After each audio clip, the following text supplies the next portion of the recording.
Hello, সবাই কেমন আছেন? আজকে 7-8 দিন হয়েছে যে আমি বাড়ি থেকে বেরোই না, কোথাও বাড়িতেই থাকি। আজকে 7-8 দিন পর আমি বাড়ি থেকে বেরোবো। না আছে মন ভালো, না আছে শরীর ভালো। তো শরীর ভালোর জন্য ওষুধ খাচ্ছি, দেখা যাক ঠিক হয় কিনা।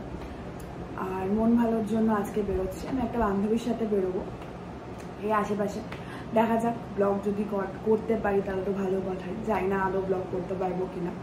তো আমি একটা মিশো থেকে জিনিস অর্ডার করেছি, মানে একটা খুব সুন্দর জিনিস।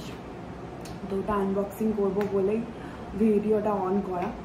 তো আমি যখন ভাবলাম যে আনবক্সিং করবই আর আমি বাইরে বেরোবই, তো তার থেকে রেডি ফেডি হয়েই পুরো আনবক্সিং ভিডিওটা শ্যুট করি। তো ওই জন্যে রেডি ফেডি হয়ে ক্যামেরার সামনে আসা। তো যাই হোক, এবার জিনিসটা দেখাই। আর আমি যদি নর্মাল অবস্থাতে আসতাম তাহলে মানে মানুষজন আমাকে চিনতে পারতো না, এত বিধ্বস্ত দেখতে লাগছিল। ওই জন্যই মেকআপ করে আসা। এই যে জিনিসটা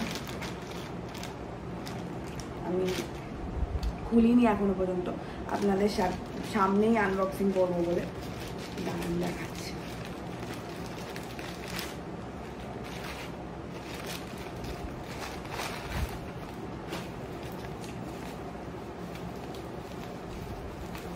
মেসোর জিনিসের উপর না আমার ঠিক ভরসাটা আসে না, আদৌ ওই জিনিসটা পাঠিয়েছে কিনা যেটা আমি অর্ডার করেছি, জানি না, ভগবান জানে।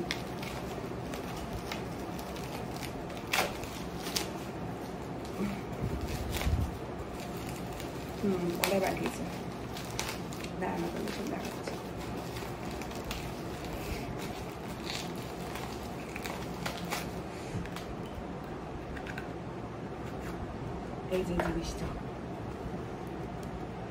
এই জিনিসটা আমার মিশোতে ফার্স্ট দেখেছিলাম, আমার খুব নস্টালজিক লেগেছিল জিনিসটা দেখে। ছোটবেলায় সবাই সবার বাবাকে বলছি, সরি সবাই সবার মাকে দেখেছে এই জিনিসটা ইউজ করতে। তো আমি তো ছোটবেলায় গ্রামের বাড়ি খুবই যেতাম, এখন তো মানে অতটা যাওয়া হয় না।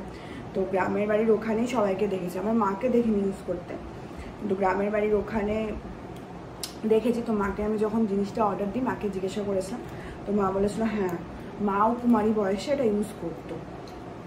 তো ওদের কাছে মানে তখন তো ছোট, বুঝতে পারতাম না, যখন দেখতাম ওদের কাছে জিনিসটা মানে আমার কি যে লোভ লাগতো। তখন ছোট বলে অত কিনে ফিনে দিত না, কিন্তু এখন আমি নিজেই অর্ডার করে কিনে নিয়েছি। এই যে এখানে অনেক রকম কালার আছে, এটা গোলও পাওয়া যায়। আমি গোলটাই অর্ডার করেছিলাম, জানি না কেন এই শেপের জিনিসটা দিল। যাই হোক, যেটাই দিয়েছে না কেন জিনিসটা তো সেম এসছে।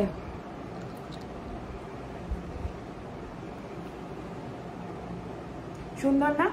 অবশ্যই কমেন্টে জানাবেন সুন্দর কিনা। যাই হোক, আজকের মতো ব্লগটা এখানেই শেষ করলাম। আর ব্লগটা ভালো লাগলে অবশ্যই লাইক, কমেন্ট, শেয়ার, সাবস্ক্রাইব করবেন। টাটা।